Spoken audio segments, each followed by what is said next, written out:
Good morning. It's good to be with you all, whether you are here in person or watching at home. It is so good to be together today. As we gather today, let me share with you words from the Reverend Dr. David Breeden. Welcome, friends, newcomers, old-timers, seekers, skeptics, saints of habit, and rebels of the heart. Here we gather not because we think the same, but because we choose to journey together. Belonging is not something given. It is something we build with open hands and open hearts. It is made in the sharing of stories, the holding of silences, the courage to show up as we are. Here we practice a radical hospitality, not of perfection, but of presence. May we make this place a shelter for the soul, a workshop for justice, a sanctuary where love is not merely spoken, but lived deeply. Again, in trust, in hope, in the spirit of belonging. Come, my friends, with our hearts open to both the challenges and the possibilities that this new day and this new week bring.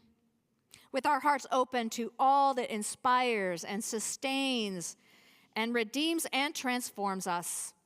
Come, let us worship together.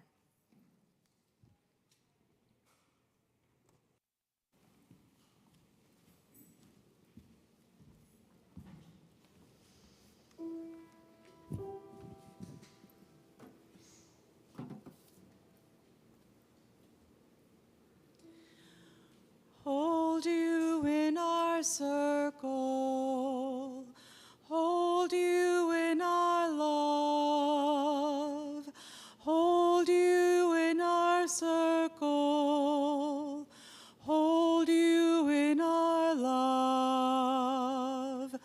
hold you in our circle, hold you in our love, hold you in our circle, hold you in our love. We hold you in our circle, hold you in our love. We hold you in our circle, hold you in our love. We hold you in our circle, hold you in our love. We hold you in our circle, hold you in our love.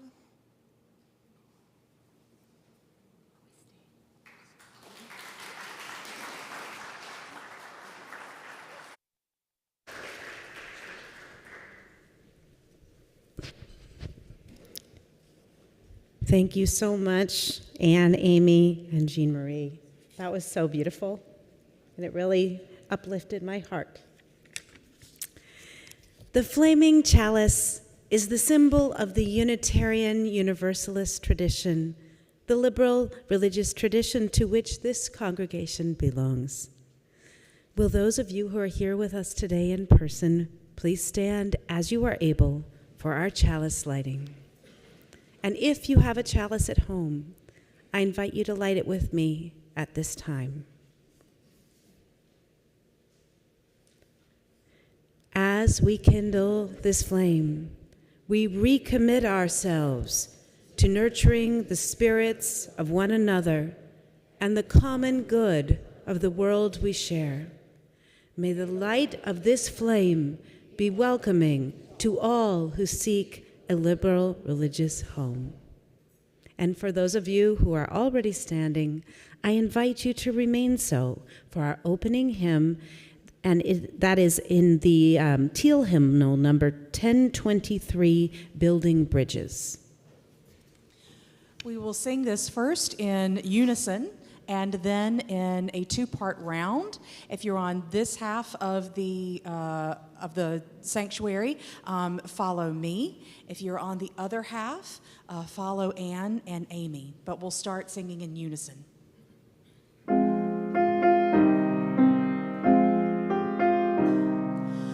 Building bridges between our divisions, I reach out to you. Will you reach out to me with all of our voices and all of our visions? Friends, we could make such sweet harmony. Building bridges between our divisions, I reach out to you. Will you reach out to me with all of our voices and all of our visions? Friends, we could make such sweet harmony. Building bridges between our divisions, I reach out to you. Will you reach out to me with all of our voices and all of our visions? Friends, we could make such sweet harmony. Friends, we could make such sweet harmony.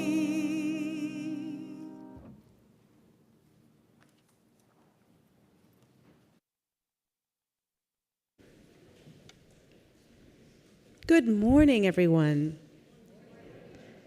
My name is Allison, and I'm so happy to serve as part of your worship team this morning. Whether you are a first-time visitor or a long-time member, I'd like to offer you a special welcome.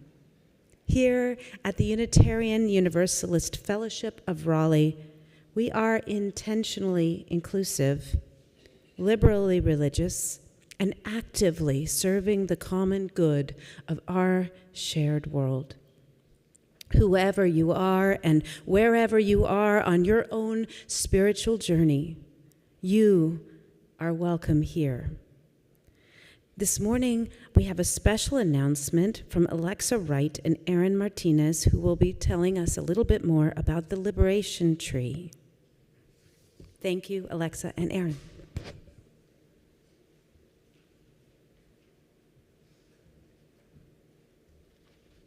Good morning. My name is Erin. I use she, her pronouns. This spring, Alexa Ward and I began working on an art piece called The Liberation Tree to represent the ongoing struggle for the liberation of Black, Indigenous, and people of color. Liberation is more than just freedom from the past. It is about restoring the dignity and autonomy that has been denied for centuries. It is about reclaiming what was taken physically, spiritually, and culturally through colonization and slavery. It started as a Juneteenth project, but liberation cannot be confined to a single day. Liberation is resilience, justice, and community, forces that continue to grow every day and point us toward a more inclusive and equitable future. On a large canvas, we painted the foundation of a tree. The roots stretch down into the soil, representing historical struggle. Its trunk rises with the strength, and the branches open upward, reaching toward the future we are still creating together. The tree is not finished. We invite you to write a hope for liberation, an action you commit to, or a name you wish to honor on a leaf. Each leaf will be added to the tree, and slowly it will grow into a lasting piece, a reminder that liberation is not a single moment, but a shared commitment we carry together. Please join us during coffee hour to add your leaf and help this tree flourish to immortalize your commitment to the liberation of BIPOC people. And I would like to leave you with a quote from Dr. Maya Angelou. The truth is, no one of us can be free until everybody is free. Thank you.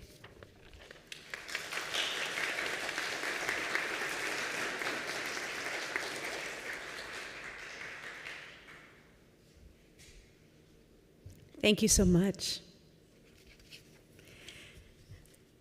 This morning, William Smith, one of our lay ministers, will be available in the front right corner of the sanctuary after the service to talk with anyone who might be experiencing difficult circumstances in their lives and would like to speak with someone. I hope all of you will read through the chalice you received by email on Friday about everything that is happening here around UUFR and check out the upcoming events section on our website. Today, after the service, there will be a Chalice Circle sampler. This is a chance to try out the Chalice Circle experience, and it will take place in the music room, which is the room just outside this sanctuary doors on this side to your left as you exit. Our in-person social hour this morning will be downstairs in Founders Hall. And now I invite you to meet and greet your neighbor.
I invite us to come back together and be seated for the rest of the service. So much to catch up on. Let's come back together.